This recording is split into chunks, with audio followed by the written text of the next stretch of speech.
aula de bases constitucionais da administração pública. Hoje nós vamos utilizar o livro 2. Lembrem-se que nós já tínhamos o livro 1. O livro 1 já foi finalizado. Então, eu gostaria que vocês abrissem também a minha biblioteca para acompanhar o livro do Matias Pereira, tá? Então, o curso do Moreira Neto acabou. Nós não vamos usar mais o Moreira Neto. Nós já finalizamos o Moreira Neto. Foram aqueles 3 capítulos, conforme enviado para vocês. E vamos falar agora do curso do Matias e Pereira, tá? Vamos entrar, então, no curso do Matias e Pereira. Eu vou enviar aqui no grupo os capítulos que nós já falamos e os capítulos que nós vamos falar.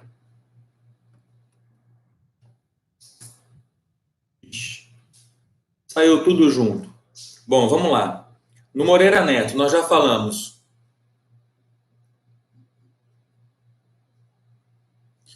do Moreira Neto, nós já falamos sobre o Estado e a ordem jurídica, organização e funções do Estado e sistema federativo brasileiro. Inclusive, foi a última aula sobre o sistema federativo brasileiro. E agora nós vamos entrar no livro do Matias e Pereira, capítulo 23, Fundamentos Funcionais do Estado e da Administração. Pode ser? Vamos lá, então, vamos abrir o livro nesse capítulo para a gente poder iniciar. Estou abrindo o meu aqui. Capítulo 23, para quem me segue na minha biblioteca, já está, inclusive, marcado, tá? Para quem não me segue, eu vou mandar de novo o link aqui no grupo para vocês poderem me seguir lá.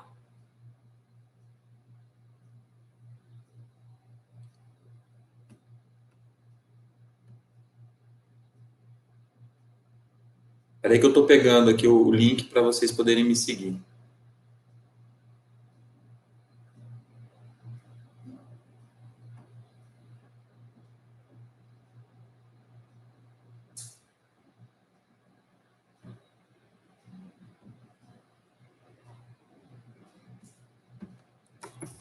Então, para quem não me segue, primeiro você tem que abrir a minha biblioteca e depois clicar no link. Se clicar no link antes de abrir a minha biblioteca, não vai dar certo.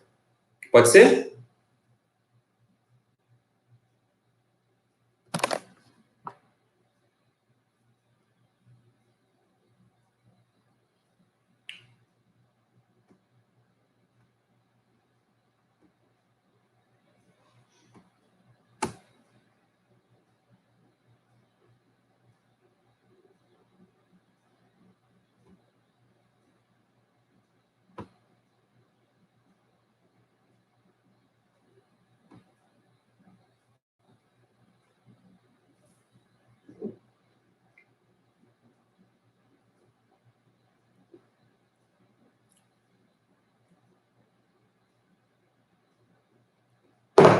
Bom, para quem já acessou a minha biblioteca,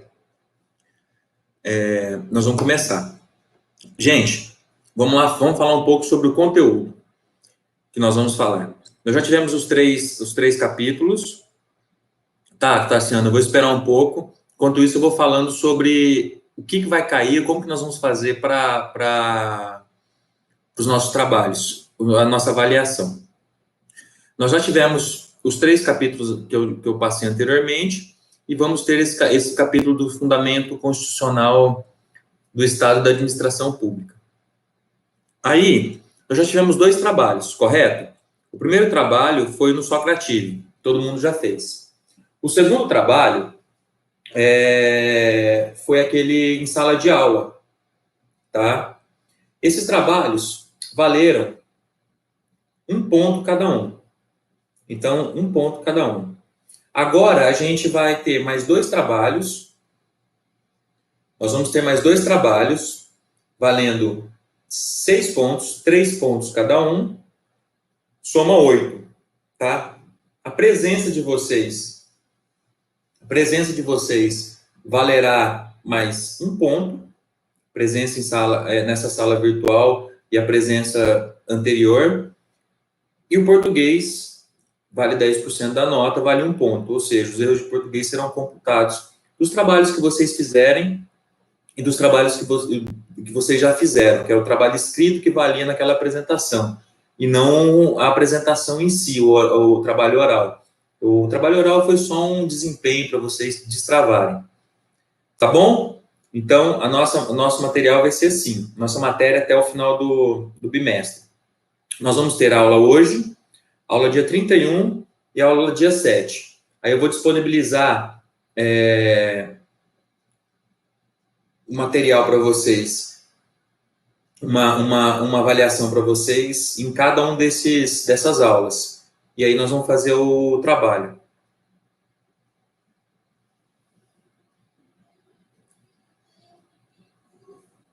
Elô, eu não tenho em PDF, Elô. Eu só tenho acesso pela minha biblioteca. Inclusive, eu acompanho online, tá? Esse material. Se você quiser tentar baixar depois em PDF, é um pouco difícil, que algumas plataformas imprimem só de 2 em 2.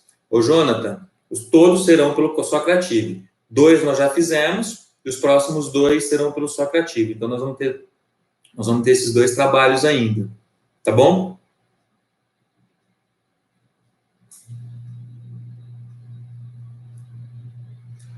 Olha, quem não tem acesso à minha biblioteca, quem não está conseguindo, está com algum problema na senha, viu, André? Aí, André e Gabi. Então, a gente precisa entrar em contato lá na biblioteca física para saber. Amanhã, a FAIP vai disponibilizar os telefones, o WhatsApp do pessoal da biblioteca.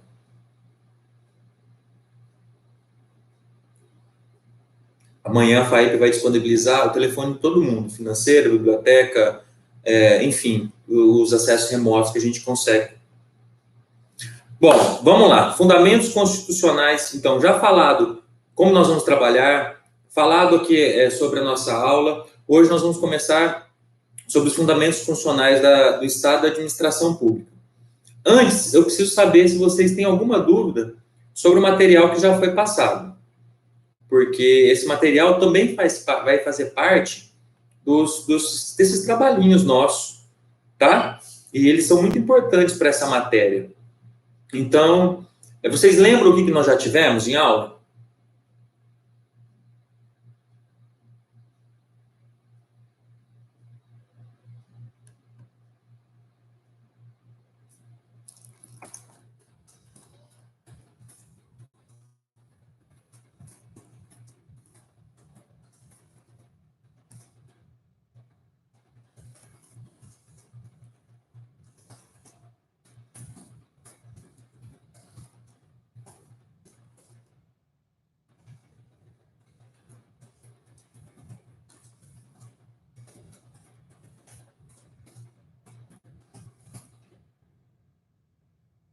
Bom, legal, obrigado, Jonathan, pelo feedback.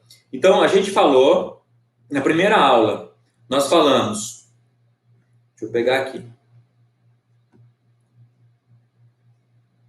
o Estado e a ordem jurídica, certo? Aí nós definimos o Estado, concordam? Definimos como que se faz para se chegar a uma concepção jurídica de Estado, certo? E falamos o quê? Dos elementos que constituem o Estado, nós falamos da ideia de soberania, falamos do povo, falamos das regras jurídicas, ou seja, do que vai reger juridicamente essa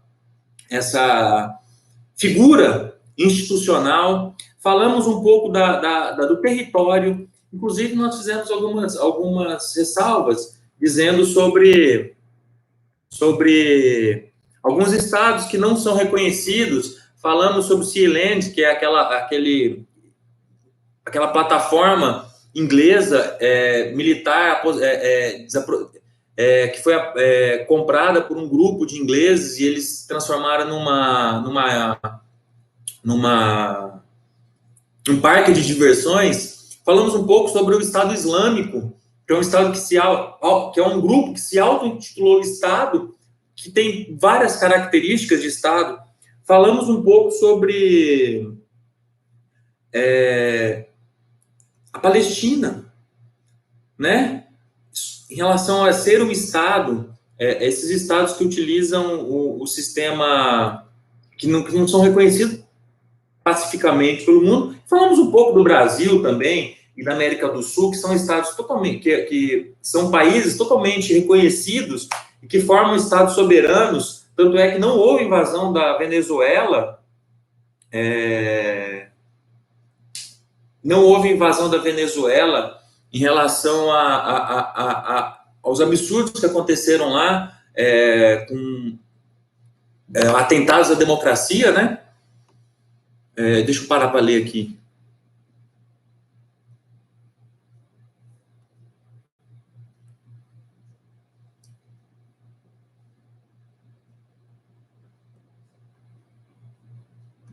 Vocês querem o nome do autor? Pessoal, no grupo eu vou colocar eu vou colocar agora, além do nome do autor, eu vou colocar os detalhes da aula. Espera só um minutinho. Deixa eu pegar aqui na outra parte do PC.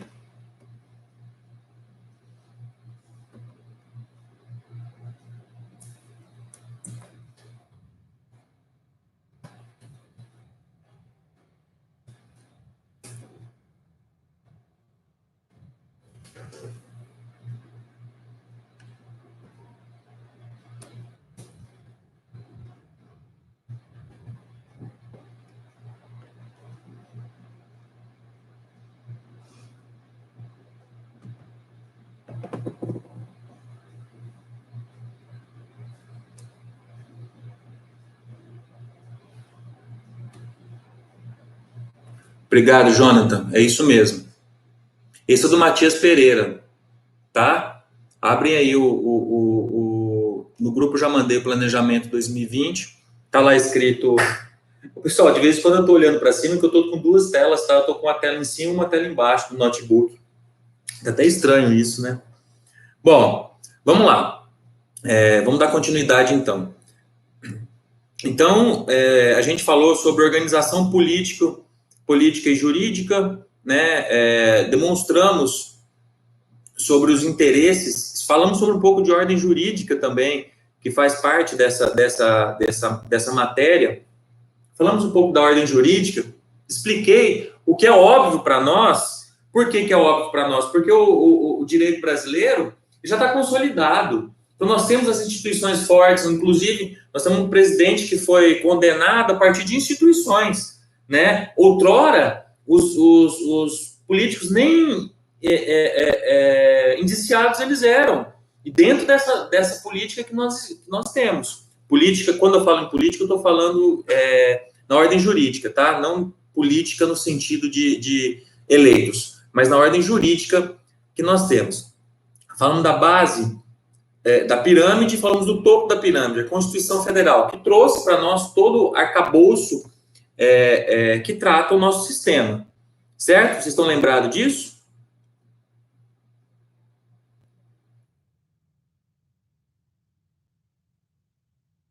Bom, falamos sobre o interesse privado, o interesse público, citei os vários ordenamentos jurídicos do interesse privado, do interesse público, citei o ordenamento jurídico do interesse privado, né, que é o Código Civil.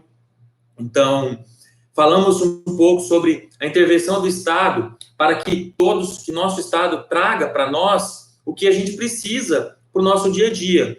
Como assim? Os anseios do nosso Estado. Falamos sobre a legalização da maconha e o que o Estado brasileiro, através de nossos representantes, pensa sobre isso. E falei um pouco sobre qual o motivo jurídico que outros estados estão utilizando. Falamos do aborto também. Falamos do casamento homoafetivo e os seus efeitos jurídicos na legislação.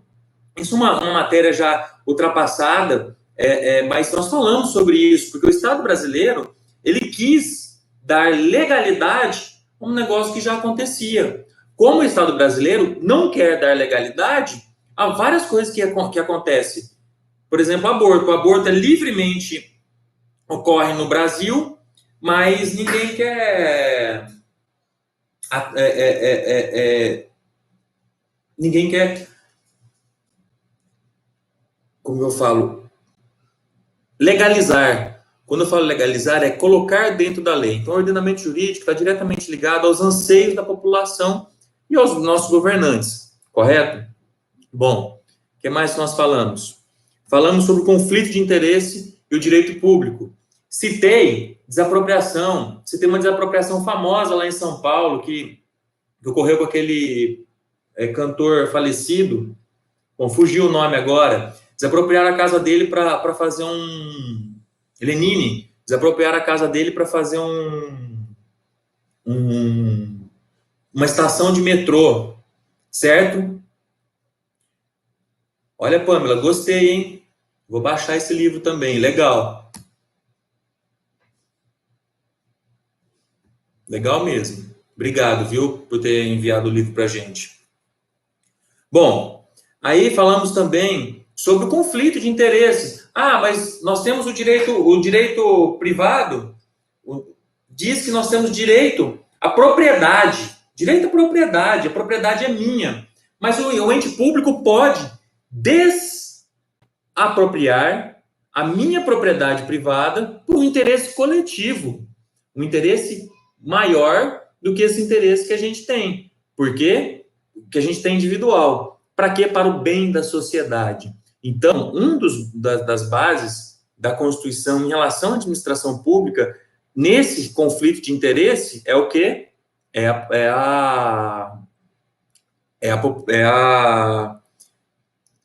vontade e o bem-estar do social sobre o coletivo. Direito ambiental também é no mesmo sentido. O direito ambiental ele está no mesmo sentido, pois sobrepõe ao direito privado, tá? Falei um pouco sobre o e o direito criminal. Quem é traficante e usa o tráfico e utiliza um bem para traficar, por exemplo, um carro, e ele muda a característica original do carro para o tráfico, esse carro pode ser desapropriado. Desapropriado não, ele pode ser confiscado, tá? E ele sendo confiscado, existe uma perda do direito de propriedade. Mas são casos pontuais. Dinheiro da corrupção também. Vídeo Arcanjo, perdeu metade do patrimônio dele que não estava legalizado. A outra metade ele conseguiu provar que era dele mesmo, que era legalizado. Tranquilo? O Diego, a página, capítulo 23, a página no meu livro, nós estamos na página 5 do capítulo... Desculpa, eu estou fazendo resumo agora do livro anterior, tá? Para a gente poder começar a aula no José Matias. Pessoal, vamos lá. O Estado e o direito. Aí, nós finalizamos a primeira aula falando do Estado e o direito, as normas de condutas que nosso Estado requer para que para que haja uma pacificação social. Exemplo, não há como está acontecendo agora. Olha só o que está acontecendo agora. O Estado brasileiro está proibindo o direito de ir e vir, o direito da livre iniciativa. Olha, o direito da livre iniciativa. Ele obrigou a gente, nós, estudantes e professores, a termos remotas. Por quê? Proibido aglomeração por um bem maior. Gente, tem gente sendo presa. Por quê? Sendo presa. Aí são duas normas. A primeira norma, o ente social está sobrepondo ao privado porque nós estamos numa época de calamidade pública e a pessoa não está cumprindo. E a partir do momento que não está cumprindo, tivemos um caso no Rio Grande do Sul. Rapaz, simplesmente foi diagnosticado com coronavírus e foi para uma festinha, foi cortar cabelo, postou na rede social. Não me importa se alguém pegar essa doença. Quem pegar, pegou. Isso é crime. Está tipificado no Código Penal. E vocês verão isso em direito penal. Portanto, o coletivo se sobrepõe ao direito individual. No tocante à livre iniciativa, Tem empresas que estão fechadas totalmente, não podem nem ministrar essa aula online, tá? E a maioria das empresas, inclusive. E o direito de ir e vir. Tem cidades que estão fechadas, ninguém entra, você só entra se você provar que você mora na cidade, certo? Nós estamos assim de decisões jurisprudenciais dizendo que não, que o direito a ir e vir independe do Estado, mas não nessa situação, uma situação de calamidade, declarada oficialmente, tanto pela União, quanto pelo Estado do Mato Grosso, e todos os estados, quanto pelas cidades. E eu posso afirmar com certeza que todas as capitais do Brasil restringiram o direito de ir e vir, restringiram o direito da livre iniciativa. Todas, que eu vi uma reportagem sobre isso. Agora, eu posso falar que a maioria das cidades já tem decretos nesse sentido. Rondonópolis, a minha terra natal, eles proibiram até as empresas, a interpretação é essa, até as empresas alimentícias de trabalhar. Aí depois o prefeito voltou atrás, viu que essa proibição deveria ser relativizada, porque ele exagerou, e ele relativizou e colocou uma previsão, como que eu digo, mais condizente com a realidade, tá? Então, parece alguém que eu vi hoje falando sobre a medida provisória da economia, né? Falando do Bolsonaro. Ele estava criando alterações na lei. Olha, bom exemplo. A medida provisória que o Bolsonaro criou para tentar fomentar o emprego, manter os empregos no Brasil. E lá tinha um ponto-chave: redução, suspensão do contrato de trabalho por 4 meses, sem alguns requisitos. Mas, gente, essa medida provisória ela vai contra a lei. E falo mais. Vai contra alguns princípios constitucionais. Então, antes de ser declarado essa ilegalidade, ele já voltou atrás. Então, isso é um exemplo claro do Estado e o direito trabalhando em conjunto, tá? O Estado e o direito trabalhando em conjunto. O pessoal está muito rápido, está tranquilo, podendo continuar.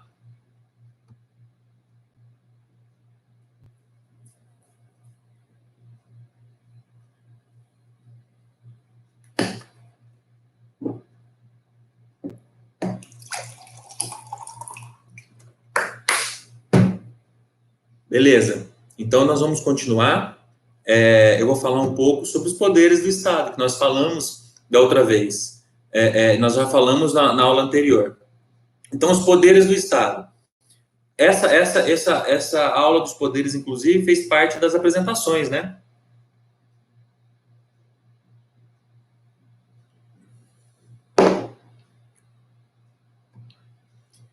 Pois bem, então existem alguns poderes que o Estado tem. Vocês lembram dos poderes todos? Deixa eu pegar aqui para a gente acompanhar junto. Poder administrativo. Função normativa, acho que é a primeira, o primeiro ato que a gente falou. A gente falou dos poderes do Estado e falamos das funções do Estado como um todo. Aí eu não estou falando poder judiciário, poder executivo, poder legislativo. Isso mesmo, Tassiano. Estou falando da função mesmo. O que o Estado pode fazer como um todo, seja uma parte seja advindo do poder judiciário, seja advindo do poder legislativo, seja advindo do poder executivo, não interessa. Inclusive, nessa bagunça jurídica da função normativa, que todos os entes federativos têm lá na aula lá na aula de sistema federativo, nós vimos que as cidades, os municípios, são entes federativos. Então, a gente viu cidades proibindo voo. E a voo é uma competência federal, né? Proibindo que empresas estaduais de ônibus, licenças estaduais de ônibus, tivessem acesso ao município. Bom, particularmente, sobre esse assunto, nós temos uma discussão jurídica bem grande. E eu vou falar uma coisa para vocês. Na minha opinião, é função normativa, sim. dos municípios, dos estados e da União, concorrentemente. Mas, entretanto, todavia e contudo, quando nós temos conflito de normas, vale a que tem mais abrangência. Então, se nós temos conflito de norma, se o decreto fala uma coisa municipal e um decreto federal fala outra coisa totalmente diferente, vai valer o decreto federal. Tudo bem que nós, na prática, nós temos quem vai efetivamente fazer. Então, eu vou lembrar um caso antigo do ex-governador de Minas Gerais, o Itamar Franco. O presidente da República, na época, em Fernando Henrique, ele ia vender uma usina hidrelétrica de Minas Gerais que o Itamar Franco não queria que vendesse, ele não queria que privatizasse. Então, o que o Itamar Franco fez? Eles ficaram numa briga de decretos, tá? Uma briga de decretos. E a usina era federal, tá?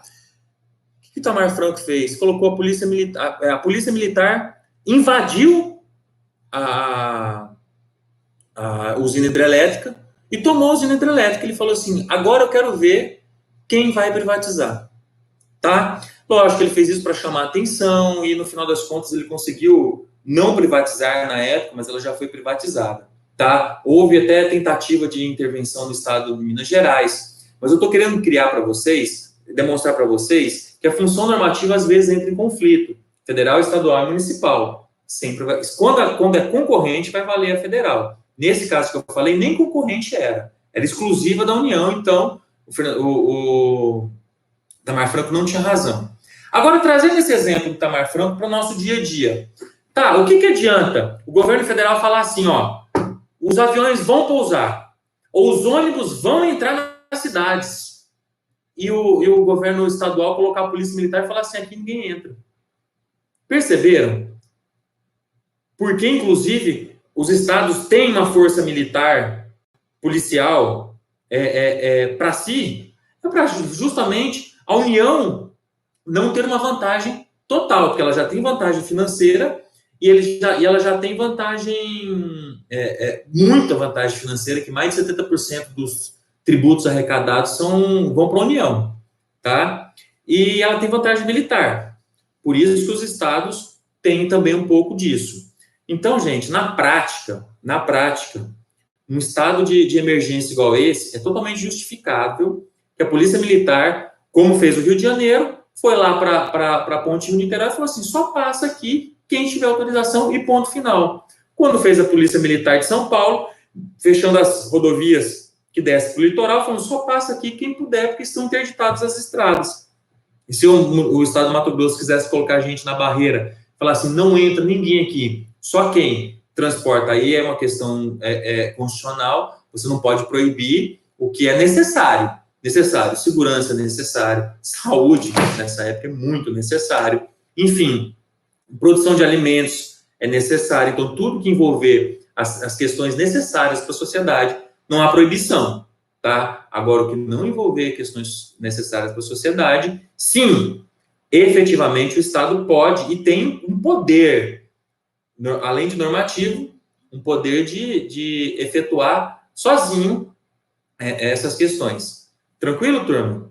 Então, a função normativa dentro do Estado está para criar normas. O decreto, esses decretos todos que todos os governadores, os prefeitos estão fazendo, função normativa, tá? Faz parte do direito do prefeito de normatizar as aulas, normatizar as regras, fazer normas para as regras. Então, nós temos já regra de convivência, nós temos já as regras de convivência, mas o Estado vai intervir para a gente poder melhorar ou sair dessa regra que nós estamos. Pergunta da Tassiana. Mediante o que temos vivenciando, é um exemplo de que o poder específico do Estado é o poder político. O legislativo tendo maior poder de decisão e o judiciário querendo legislar. Isso mesmo. Nós temos isso acontecendo, sim. Só que cada um dentro da sua função. Então, Parece que o judiciário está querendo legislar, mas na verdade ele está querendo não impedir os excessos. Eu vou falar um excesso que depois de um dia não se tornou mais excesso. O caso do Malafaia. Tá? Primeiro que eu acho que, assim, opinião pessoal... Não vou falar minha opinião pessoal, não, porque eu ia até ofender o Malafaia. Mas, assim, o Malafaia falou, não vou fechar mais igrejas, porque, enfim, ele trouxe um argumento, e o argumento dele é plausível. A religião... Desculpa, a religião, ela é, sim, um meio de confortar a população, principalmente numa época dessa. Concordo. Agora... ele entrou na justiça, o Ministério Público entrou na justiça e falou assim, olha, ele precisa fechar os templos dele, tá? O que o primeiro julgado falou? A primeira análise liminar, não, ele pode deixar aberto, mas falou isso, aí respondendo ao questionamento da Tassiana, ele falou isso porque o executivo ainda não tinha decretado que os templos deveriam ficar fechados. E ele falou isso, o juiz, o Poder Judiciário, falou isso porque o Legislativo ainda não tinha feito uma legislação dizendo que os templos tinham que ficar fechados.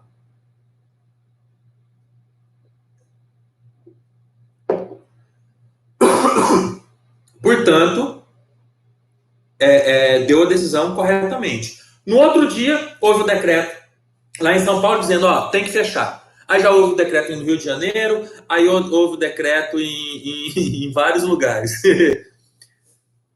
Pessoal, eu tô com tosse, assim, eu acabei de sair de uma gripe, não sou do grupo de risco, tá? E tô ficando com a garganta seca, porque tô falando e tô tomando pouca água, tá? Ó, quero dar um look aqui para vocês no meu cálice do Corinthians, tá? Bom, vou tomar uma água aqui. E vamos continuar. Imagina se a gente estivesse dentro da sala de aula e eu desse uma tossida dessa. O povo ia correr de mim. Bom, continuando então. Falamos um pouco da função normativa, tá? Função jurisdicional. Eu já estava conversando sobre a função jurisdicional quando a gente estava falando da função normativa. Olha só. A função jurisdicional tem a ver com o limite de cada ente, com o limite de cada um que exerce uma função dentro do Estado, que representa o poder executivo, que representa o poder legislativo, que representa o poder judiciário, tá? Então, pessoal, como que eu vou dar um exemplo bem claro, assim, bem mais fácil do que essa briga que nós estamos tendo entre decretos, porque, assim, essa briga de decretos entre municípios, estados e governo federal, ela, na verdade, ela está sendo criada um pouco pela mídia, porque está todo mundo querendo um bem comum, querendo se ajudar. Todo mundo está querendo contribuir. Ninguém, nesse momento, eu imagino que seja, assim, muito idiota a pessoa que, nesse momento, não queira se ajudar. Então, nesse sentido, eu vou explicar uma função jurisdicional mais fácil. A função jurisdicional diretamente ligada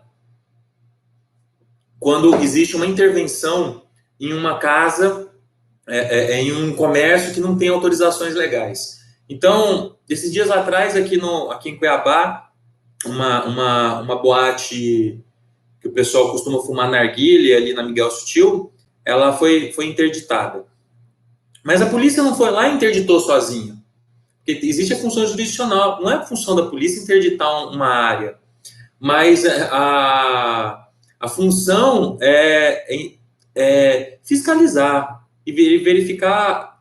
A função da polícia militar é ostensiva, ou seja, evitar que crimes aconteçam na hora ou correr atrás de prender as pessoas depois que o crime aconteceu na hora, tá? Depois disso, vai para a Polícia Civil investigar. Mas o município foi junto com seus fiscais. O Estado com o bombeiro e com a Polícia Militar, o município com o fiscal da Vigilância Sanitária, fiscal das empresas, para ver. CNPJ está ok? Beleza. Questões sanitárias estão ok? Não estão ok. Então, vamos interditar. Então, quem interditou não foi a polícia militar, foi os bombeiros e a vigilância sanitária. Interditaram, a empresa foi lá, comprovou, ou pegou todos os alvarás necessários e reabriu e está reaberto, muito bem, obrigado. Então, só para vocês entenderem, a função jurisdicional, só para vocês entenderem, que é cada um do seu quadrado, tá? Você vai até o momento que você pode ou não trabalhar. Ok? Tem uma função jurisdicional? Alguma dúvida?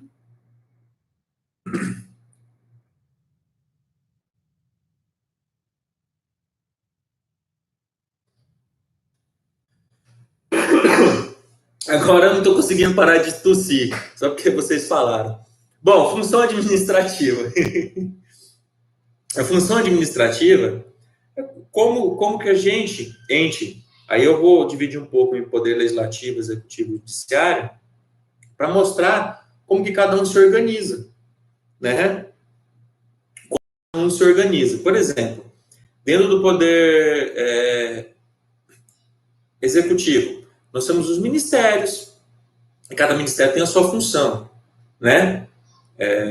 Dentro do poder executivo estadual, a mesma coisa, tem as secretarias, o municipal, a mesma coisa, e cada um tem a sua função, a função jurisdicional e a sua função administrativa. Você não vai fazer um pedido, você, enquanto servidor público, você não vai fazer um pedido para questões do seu olerite lá na Secretaria de Saúde. Não faz sentido isso, né?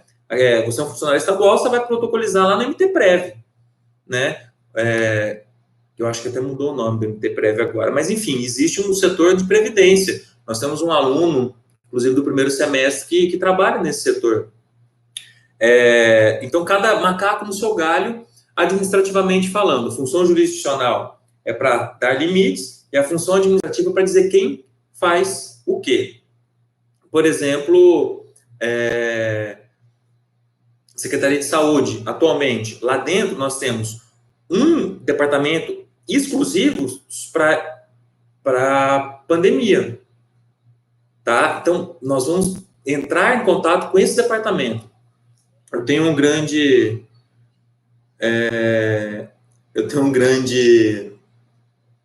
amigo que ele está aqui em Cuiabá, ele é policial militar, ele mandou uma mensagem para a gente no WhatsApp dizendo que está com suspeita de coronavírus. Aí ele perguntou o que faria, porque ele não está acompanhando como nós estamos acompanhando no dia a dia. Aí eu mandei um telefone para ele e falei assim, liga lá e pede para eles virem. Eles foram até a casa desse meu amigo, isolaram esse meu amigo dentro do quarto dele, deram a medicação que ele precisa e fizeram o teste. Por sintomas dele, fizeram o teste. Deu negativo, tá? Pode ficar tranquilo. Mas agora vamos fazer a contraprova. E até então ele está isolado. Então, nesse departamento, tá? O pessoal que falou, que pediu para fazer o teste, eu não tô com nenhum sintoma do coronavírus, tá? Minha gripe já acabou e essa tosse é a garganta seca mesmo, viu? Fiquem tranquilos. Nenhum sintoma. Inclusive, eu já fui no posto de saúde para verificar isso. Eu tô de resguardo desde segunda-feira passada. Tá bom, pessoal? Por isso que eu não apareci na faculdade. Desde antes da faculdade entrar em paralisação, eu já estou em casa. Obrigado pela preocupação também. Tá? Então, a função administrativa ficou bem tranquila também, né? Se vocês tiverem alguma dúvida, pode falar. Inclusive, pode até mandar áudio no grupo do WhatsApp que nós temos, para a gente poder... se vocês quiserem, ao invés de escrever, tá?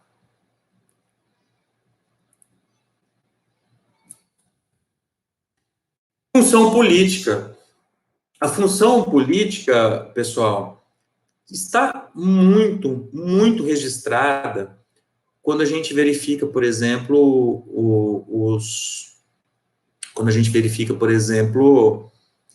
os deputados federais liberando verba, emendas parlamentares, né? Mas a função política do Estado, na verdade, é organização política. Não é só específica aos políticos, mas é a organização política que nós temos, tá?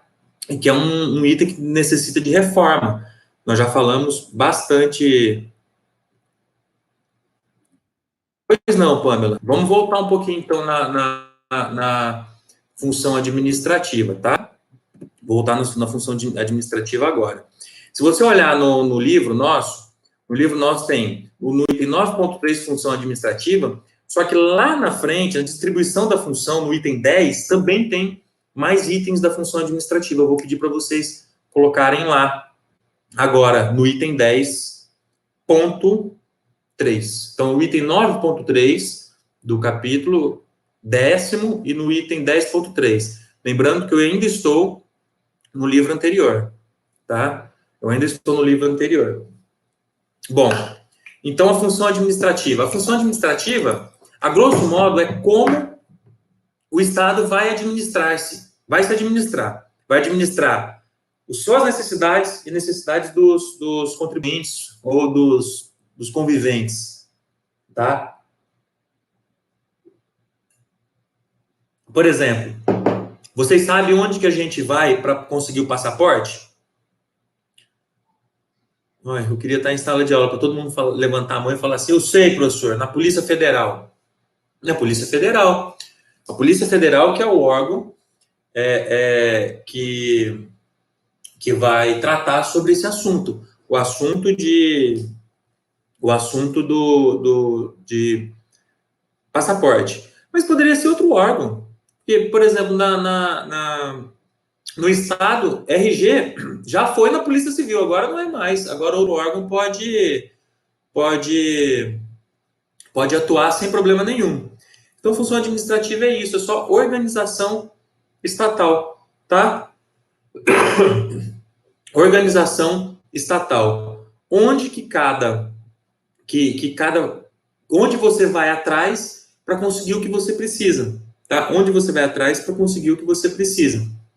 Então, nós temos um colega que trabalha com arquitetura, aí no quarto semestre.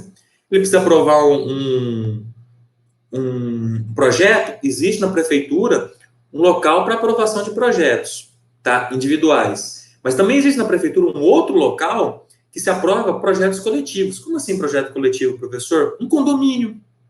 Um condomínio edilício, um condomínio de lotes, ou um loteamento só, sem ser condomínio, se aprova no setor, diferente do setor individual, quando se aprova um projeto para sua casa.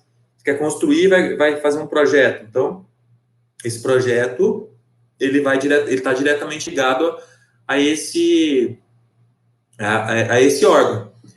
E assim sucessivamente. Se você quer falar sobre IPTU, na prefeitura tem um local para falar de IPTU. O Estado tem um local para falar do Estado, na Secretaria de Fazenda.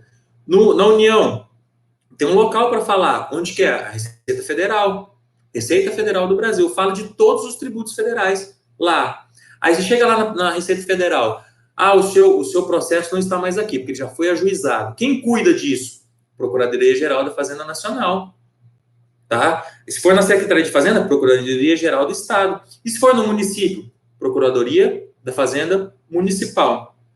Tá? E são órgãos diferentes. Cada um tem a sua atuação. Isso é a função administrativa. É você delimitar como que você vai atuar enquanto ente federativo. Lembrando que os entes federativos, União, Estados e municípios. Tá bom? Por exemplo, tem município que tem fiscalização para as praias. Certo? Não faz sentido a gente fiscalizar a praia aqui em Cuiabá. Né? Nós estamos num ponto mais longe da praia na América do Sul. Para qualquer lado, mais longe que qualquer lugar. Então, gente, seria isso. Pamela, tranquilo?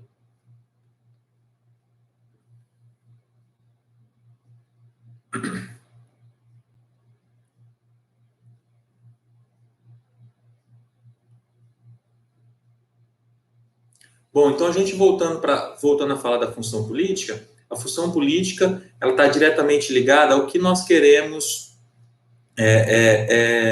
do nosso Estado.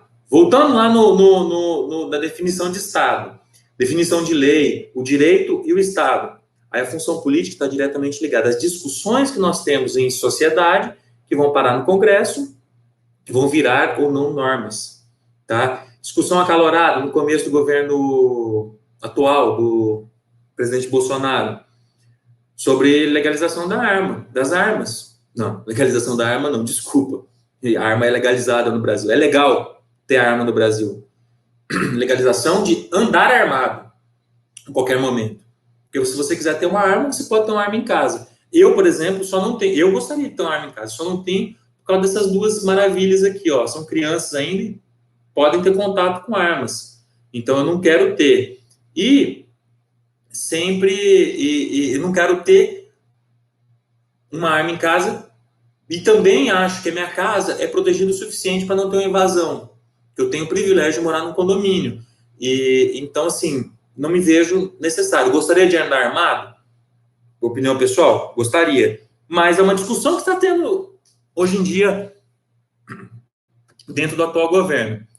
Ela cessou um pouquinho, porque o governo trouxe tantas outras discussões para a sua pauta, e agora a discussão maior é como nós vamos nos livrar desse vírus. Então, isso é a função política.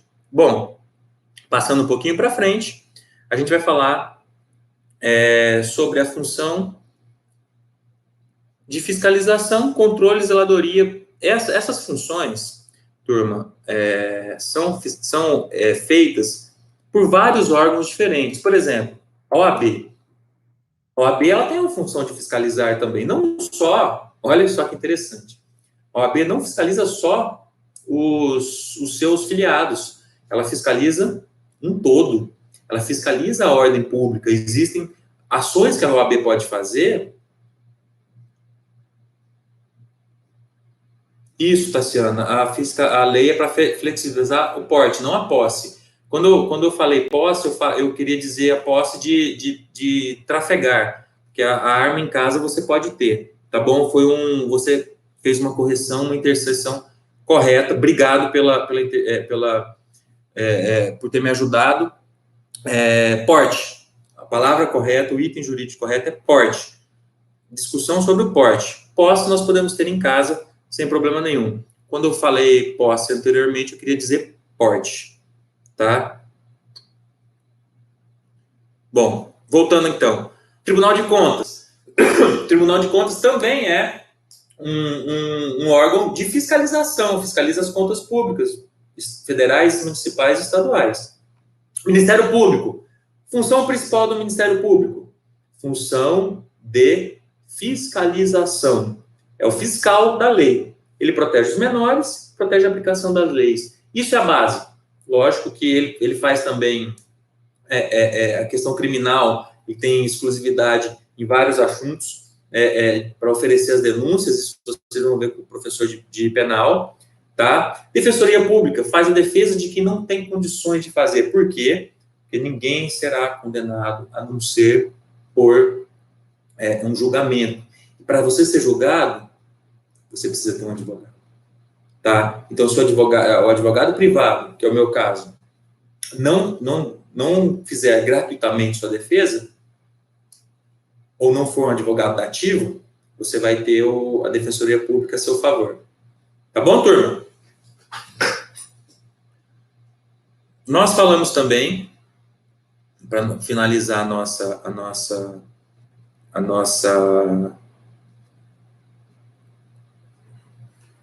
revisão, nós falamos sobre soberania e autonomia, ok?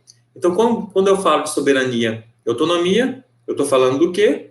Eu estou falando dos entes federativos e estou falando do que cada ente federativo pode ou não fazer quanto ente soberano. Por exemplo, o Estado brasileiro fechou a nossa fronteira para que qualquer pessoa entre, exceto brasileiros naturalizados ou brasileiros natos. Ponto final. Se você não é um desses, você não vai entrar. Tá bom? É nesse sentido. Então nós falamos sobre os entes federativos e a integração do sistema federativo, né? E quando a gente traz a integração do sistema federativo, nós temos, então, como itens para essa integração, desenvolvimento regional. Aí o desenvolvimento regional, eu citei por cima, mas a gente pode falar da Zona Franca de Manaus ou da Zona Franca do Amazonas, que são diferentes, tá? Elas têm algumas diferenças. Nós podemos falar das zonas francas em todas as cidades fronteiriças que foram criadas para zonas de livre comércio, tá? As regiões metropolitanas, aí a nossa grande metrópole, a Cuiabá Várzea Grande, eu estou tirando sal, mas eu adoro, tá? Adoro mesmo morar aqui. E uma região metropolitana, criada por lei, para fazer uma integração entre as duas cidades, para que não fiquem as decisões mais dispersas do que já são, tá? Por isso, inclusive, que o VLT foi aprovado, que era para integrar, não vou nem entrar na discussão político-partidária e presidiária do VLT cuiabano, né? Inclusive, enfim. E também sobre as aglomerações urbanas e sobre as micro-regiões. Aglomeração urbana, nós explicamos, não é muito segredo. Se não há uma região, uma zona de região metropolitana expandida, é aglomeração urbana. São cidades que têm uma distância um pouco maior, que não são limítrofes, mas a parte urbana tem um pouquinho de zona rural no meio. Cuiabá e Santo Antônio, Cuiabá e Chapada, por exemplo, poderia ser dito, tá? E os pactos de cooperação, consórcio, que não é aquele consórcio para comprar um carro, comprar uma casa, mas é um consórcio entre cidades, ou entre entes federativos, e o maior exemplo são consórcios entre cidades, que nós temos a região de Cáceres, eles criaram um consórcio de saúde, e eles compraram ônibus, compraram van, enfim, para poder trazer pacientes em estado grave para os hospitais aqui da capital, que tem mais estrutura, e eles agora estão pleiteando verba para construir um hospital lá na região, um hospital que atenda toda a região do consórcio. E eu falei Cáceres, porque Cáceres é a cidade mais importante desse consórcio todo, tá? Os convênios, que podem ser, nesse caso, convênios intermunicipais ou inter-órgãos municipais, né? Então, convênio de saúde, Secretaria de Saúde Municipal, Estadual e o Ministério da Saúde para disponibilizar verbas, etc., para aplicação na saúde. Um exemplo bem fácil, porque a gente verifica isso, o SUS é tudo feito de convênios. E os acordos de programa. Então, cria-se um programa para determinado ato. Nesse programa, para esse determinado ato, a gente vai trabalhar um bem comum. Tranquilo, então? O último capítulo da revisão. Pessoal, eu acho que foi necessária essa revisão para a gente se situar na matéria. E também porque nós temos bastante tempo para a matéria final, que é a matéria do curso do Matias, que eu vou abrir agora.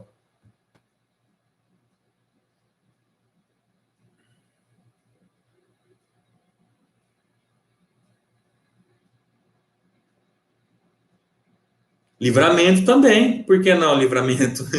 Livramento também é um exemplo. E obrigado pela participação, Pano.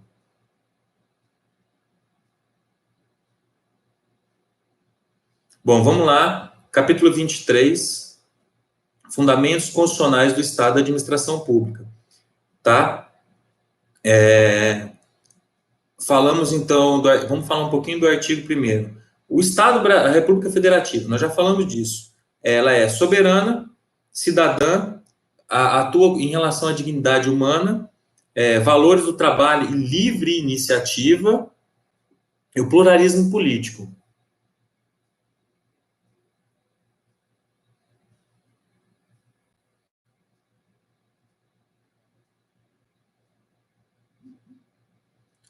Olha, eu não vi seu nome aqui, critical, mas tá certo, você tá certinho.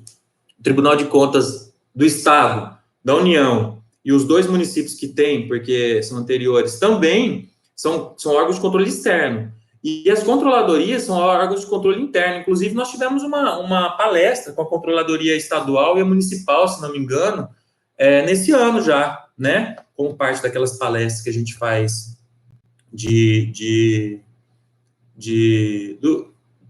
para vocês saírem um pouquinho das matérias normais e para ter curso de extensão. Tranquilo, obrigado pela intervenção. Então, a nossa sociedade, o que estabelece o artigo 3º? É a nossa sociedade livre, justa e solidária. Pessoal, eu quis trazer o artigo 1º porque está lá escrito assim, valores do trabalho da livre iniciativa. Ó, o artigo 1º da Constituição Federal, inciso 4º, está sendo diminuída a importância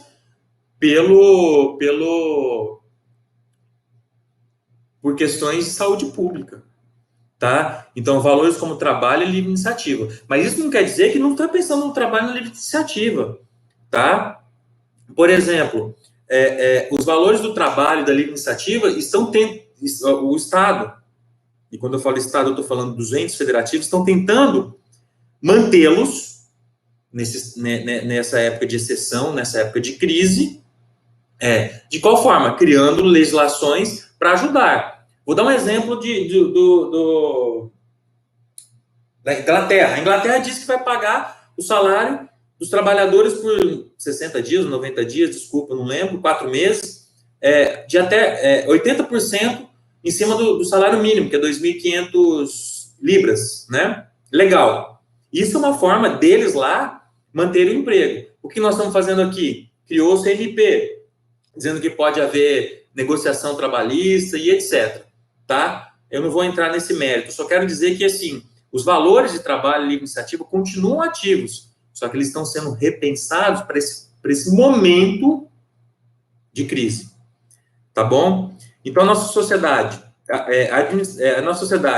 ela quer erradicar a pobreza, a marginalização, reduzir desigualdades sociais e regionais, promover bem-estar de todos. Pessoal, isso aqui não é um item que o Bolsonaro possa dispor livremente. Ele tem que seguir. Ele tem que seguir. Se ele não seguir esse dispositivo, ele vai ter problemas, tá? Isso aí não é um item de campanha. Ah, eu vou fazer isso ou não vou fazer. Não. Você, na sua campanha e na sua administração, você tem que mostrar como você vai garantir o desenvolvimento nacional, ao mesmo tempo erradicar a pobreza e a marginalização, ao mesmo tempo reduzir desigualdades sociais e regionais e ao mesmo tempo promover o bem-estar de todos. Ou seja, você tem que reduzir as desigualdades sociais, regionais, desculpa. Olha o exemplo, o tanto que o estado de São Paulo é rico em detrimento do estado do Mato Grosso. Então, como que a gente reduz essa desigualdade regional? Dando mais poder para São Paulo ou dando mais poder para o estado do Mato Grosso? Poder econômico que eu estou falando, é lógico, né? Ou dando chances do estado do Mato Grosso em detrimento do estado de São Paulo. É isso que ele tem que fazer, não é uma opção. E quando eu falo isso, é o estado do Mato Grosso também com as suas cidades. Diferenças regionais, diferenças municipais são claras aqui no Mato Grosso, tá? Nós temos cidades extremamente ricas, extremamente desenvolvidas, por exemplo, Sinop, e temos cidades extremamente pobres, como Santo Antônio do Leverger, como Barão do Melgaço, cidades extremamente pobres. Então, como que nós vamos manter essas cidades e reduzir as desigualdades das cidades? É através de políticas públicas. Então, isso não é uma escolha, tá bom? Turma, tá bom por hoje. Eu agradeço a presença de vocês. Eu vou deixar o vídeo aberto, se vocês quiserem. Daqui a pouquinho, tá bom? Obrigado mesmo por vocês. Tomara que vocês tenham gostado. Gostaria que vocês dessem a opinião de vocês sobre como foi a aula, como poderia ser a próxima aula. Me ajudem, porque nós estamos construindo essas aulas juntos, tá bom? Brigadão. Eu vou encerrar a transmissão agora e a gente volta a conversar no grupo se tiver alguma dúvida.